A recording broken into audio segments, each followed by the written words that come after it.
본격적으로 절세할 수 있는 방법을 좀 알아보도록 하겠습니다. 사실 이게 이제 저희가 준비한 핵심인데요. 자, 오늘 첫 시간입니다. 어떤 이야기 준비하셨나요? 네, 오늘은 첫 시간이기 때문에 어떻게 하면 세무사하고 상담을 잘 할 수 있는지 그런 방법을 조금 알려드리려고 그렇죠. 해요. 우리가 세무사님을 또 비용을 내고 상담을 그렇죠. 하는 만큼 많은 도움을 받아야 되니까 팁이라고 합니다. 네, 소개해 주시죠. 네, 보통은 세무사들을 처음 만나면 본인 개인적인 내용을 다 오픈하기가 사실 조금 꺼림직하잖아요. 그래서 간단하게 물어볼게요. 이렇게 물어보시는 분들이 많으세요. 그럼 저는 간단하게 대답을 해드릴 수밖에 없어요. 그럼 원하시는 결과를 얻지 못하는 경우들이 생깁니다. 사실 세금을 물어보시는 분들은 대부분 어떻게 물어보시냐면 본인이 거주하는 집이 하나 있는데 이거 비과세죠?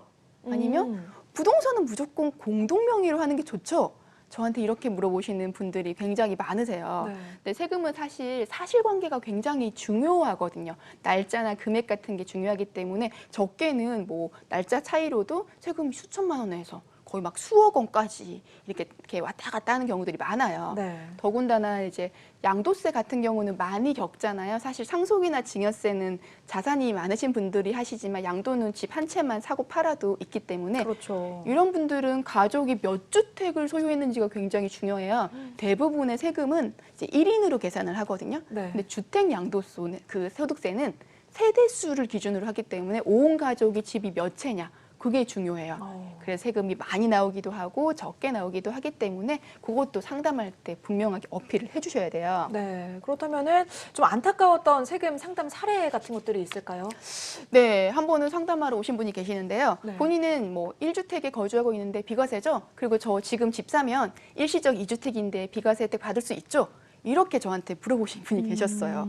그래서 제가 자세하게 말씀을 못 하시면은 상담이 곤란할 것 같아요. 라고 이렇게 돌려보냈었거든요. 네. 근데 그분이 얼마 되지 않아가지고 이제 찾아오셨어요. 왜요? 문제가 생겼다고. 어떤 문제가 생겼나요? 본인이 알아봤더니 남편 명의에 이제 입주권이 있었어요. 근데 제가 아까 세대수로 계산을 한다고 했잖아요. 네. 그러니까 본인은 원래 한 개를 가지고 있었고 다른 집으로 이사를 가기 위해서 한 개를 더 취득을 했는데 그 사이에 남편 입주권이 있었기 때문에 이 가족한테는 총 세대 집이 세 채가 있었기 때문에 일시적 2주택 비과세 혜택은 전혀 받지 못하고 중과가 되는 정말 안타까운 상황이 됐었어요. 그렇습니다. 그러니까 본인이 원하는 것만 그냥 간단하게 묻는 게 아니라 내가 몰랐던 상황들까지 좀 체크를 해서 잘 챙겨서 세무사님을 만나야 네, 최고의 네. 재테크를 좀 할 수 있다라는 그렇죠. 말씀이신 것 네. 같습니다. 사실 뭐 자기 이야기를 좀 세세하게 한다는 게 부담스러울 수 있거든요. 하지만 그래도 솔직하게 자세하게 얘기를 하면 좀 더 우리가 돈을 아낄 수 있다라는 부분을 체크를 하시면 좋을 것 같습니다. 자, 그렇다면은 상담을 좀 효과적으로 받는 그런 팁도 있을 것 같아요.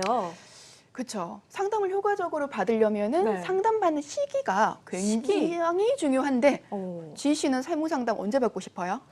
글쎄요, 저는 이제 내가 세금을 내야 될 때, 세금 고지서가 날라왔을 때 받게 될 것 같은데요, 보통은. 네, 보통은 이제 충분하게 상담을 하지 않고 네. 이제 매매를 바로 하셨다거나 그렇게 찾아오시는 분들이 계세요. 그러면 늦은 건가요? 그렇죠. 보통 우리 상담이라고 하는 거는 어떤 걸 하기 전에 이제 가능할지 괜찮을지에 대해서 상담을 하는 거고 이후에 발생한 결과로 신고라는 거를 사실 하는데 부동산 같은 경우는 많이들 안 그러신 것 같아요. 네, 이제 그렇죠. 부동산은 받고 싶은 금액이 있잖아요. 근데 그 금액을 주겠다는 매수 희망자가 딱 나타나면 마음이 갑자기 급해지셔가지고 네. 계약금을 덜컥 받아버리고 그제서야 저를 찾아오시는 분들이 계세요. 그러면 이거는 어떨까요? 계약금만 오고 가더라도 그 계약이 체결이 된 걸로 이제 봐서 세금이 다 매겨지나 봐요. 그렇진 않고요. 잔금을 받거나 아니면 명의를 이제 등기부등본의 명의를 넘겨주면 양도라고 명의가 이전이 보는데 되면. 사실 계약금 주면 그때선 저한테 찾아오셔가지고 세금을 계산해 달라고 그래요. 근데 세금을 계산하고 보면 보통은 이제 대출이 껴있는 경우들이 많은데 그러면은 대출금을 갚으면 중도상환 수수료도 나올 거고 세금도 나오고 그러면 본인이 예상한 것보다 훨씬 더 적은 금액이 수중에 들어오게 되는 거죠. 네. 그제서야 가서 매수 희망자한테 금액을 좀 바꾸자든지 내가 세금이 많이 나오니까 아니면 계약을 물리자라든지 이렇게 말씀하시면 매수 희망자가 안 해주죠. 그렇죠. 네, 그런 경우에는 보통 계약금을 2배 이상 돌려줘야지 계약을 해지를 하거든요. 좀 안타까운 경우들이 계약금의 많죠. 2배다라고 하면은 꽤 냈을 것 같아요. 부동산은 왜냐하면 금액이 좀 크니까 그렇죠. 굉장히 안타깝네요.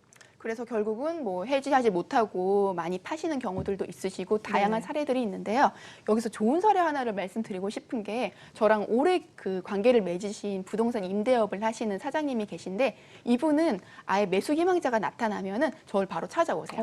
그래서 이 금액에 팔게 되면 세금이 얼마인지 그리고 은행도 가셔가지고 중도 상환을 하게 되면 이자도 다 빠지게 되잖아요. 네. 그러니까 수수료까지 해가지고 실제 이 부동산을 팔았을 때 본인 수중에 쥐게 되는 금액이 얼마인지까지 몇 번이고 체크를 하시고 계약서를 쓰기 전까지 그렇게 실제 거래를 하시다 보니까 본인이 예측했던 금액과 거의 오차가 없이 원하는 금액을 얻고 부동산을 매매하고 이런 경우들이 자주 발생하고 있어요. 그러니까 우리가 부동산 거래를 할 때 사실 뭐 대출 상담사라든지 네. 공인중개사라든지 전문가들을 많이 찾아갔는데 세무사에게 찾아가서 상담을 한다라는 거는 부동산 거래를 막 이렇게 많이 전문적으로 하시는 분이 그렇죠. 아니면 잘 생각을 못 하잖아요. 네, 근데 네. 이거는 여러분들 꼭 좀 기억을 해 놓으셔야 될 것 같네요. 네, 여기서 하나는 꼭 짚어드리고 싶은 부분이 네. 사실 세금 같은 경우는 의사결정을 하기 전에 반드시 상담을 해야 되고 상담 시기는 굉장히 중요하다라는 네. 말씀 드리고 싶은데 하나 더 좋은 사례를 말씀드리면 이번에는 증여의 경우인데요. 이제 경매나 공매를 통해 가지고 낙찰을 받으시는 분들이 있으세요. 그 낙찰받은 토지나 주택을 자녀들한테 네. 증여를 해주고 싶으셔가지고 저한테 찾아오신 분이 계신데 이분 같은 경우에는 봤더니 2년이 채 안 되셨더라고요. 그래서 계산을 했더니 지금 하는 것보다는 시기를 조금 더 늦추셔가지고 증여를 하게 되면은 세금을 이 정도 줄일 수 있습니다라고 해서 증여세도 계산해 드리고 취득세도 계산을 해드렸어요. 했더니 기간은 한 6개월 이상 지연이 됐지만 네. 줄인 세금이 거의 1억 원 가까이 되거든요.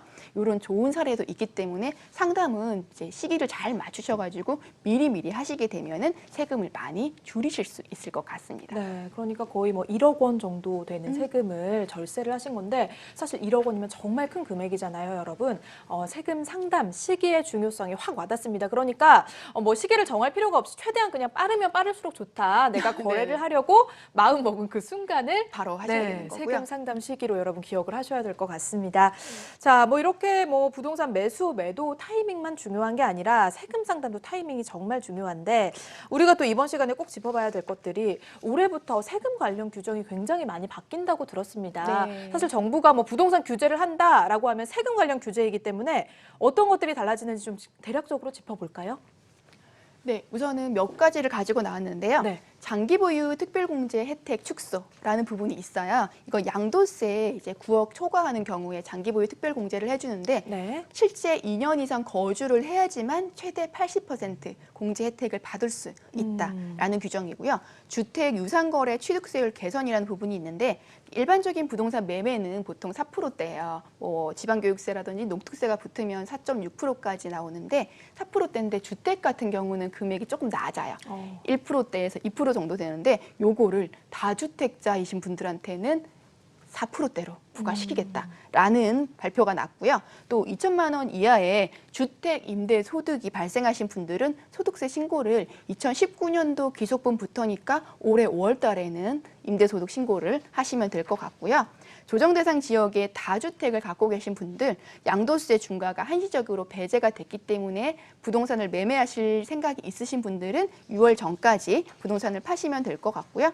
공모용 리츠나 부동산 펀드에 대해서 세제 혜택을 확대시키고 있는데 네. 사실 종합과세 되는 부분이 아니라 펀드라든지 이렇게 투자한 부분이 5천만 원 정도이시면은 9% 정도의 세율로 분리과세가 적용이 되기 때문에 세제 혜택을 많이 보실 수 있을 것 같습니다. 네, 그렇습니다. 뭐 임대소득에 대한 세법 개정이 있는 것 같고 일단 세금을 매기는 기준까지도 많이 좀 달라지는 것 같은데 네. 설명을 좀 해주시면 좋을 것 같아요. 네, 사실 이제 공시가격 현실화라든지 형평성 부분에 대해서 많이들 변경을 하려고 하고 있는데 네. 아직 구체적으로 발표된 거가 없기는 해요. 올릴 예정이다. 네. 이렇게만 되어 있기 때문에 사실 그렇게 많이 걱정은 안 하셔도 되는데 네. 너무 기사들이 당장 공시지가 현실화되고 감정가액으로 뭐 증여가액을 계산한다 이런 말이 있는데 아직까지 나온 보도 자료에는 구체적으로 어떻게 하겠다.